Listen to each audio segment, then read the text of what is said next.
Alors, je m'appelle Justine, j'ai 25 ans. J'ai toujours habité dans la région, plutôt du côté de Coppet, à part quelques années où je me suis exilée à Lausanne pour mes études.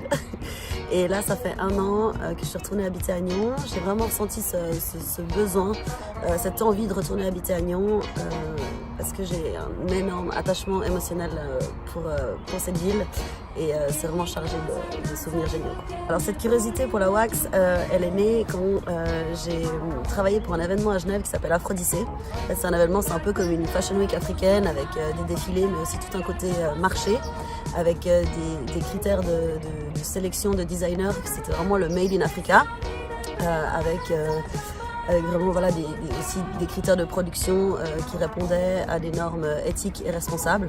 Et j'ai trouvé cette diversité, cette richesse de tissus et de couleurs hyper esthétiques et que ça traduisait vraiment cet aspect multiculturel qui m'a vraiment intéressée. Du coup, je suis partie en Tanzanie l'année passée pendant presque 1 mois. Et j'étais ravie aussi d'en apprendre plus sur ce tissu. Et puis là, j'ai découvert que suivant les tissus, les formes, les couleurs que les femmes portaient, ça traduisait des messages qui étaient très différents. Et j'ai trouvé ça hyper intéressant. Et puis, du coup, on était en train de se balader à Zanzibar. Et au bord d'une route, il y avait cette échoppe qui vendait des tissus. Et du coup, on s'est arrêté et j'ai rencontré cette femme qui tenait cette échoppe. Et je suis tombée sur ce tissu. Voilà, donc c'était très drôle parce que ce tissu c'était écrit en français dessus. Donc le 8 mars, Journée internationale de la femme.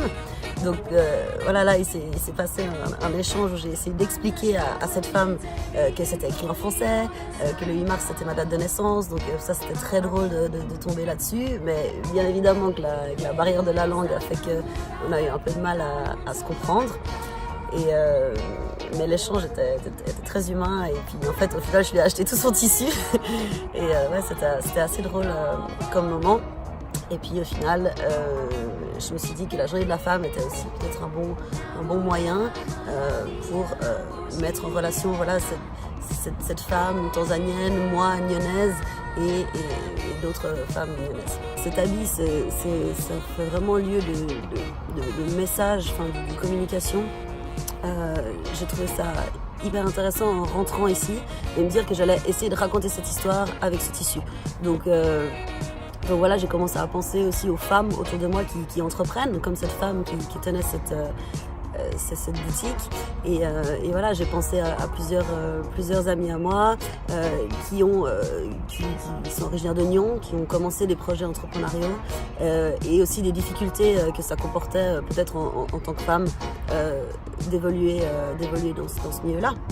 Typiquement, mon amie Aurélia Joly qui s'est associée avec 2 amis à elle, donc Antoine et Valentin, qui ont créé la marque Valentoine, avec laquelle j'ai eu l'occasion de discuter par rapport à des problématiques peut-être de visibilité ou de concurrence.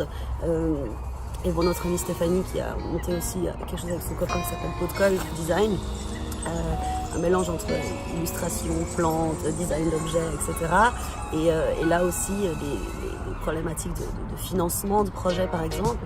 Et voilà, je pense que la journée de la femme, ça nous permet aussi peut-être de nous sensibiliser par rapport à ces femmes jeunes qui soutiennent des projets et qui méritent une attention.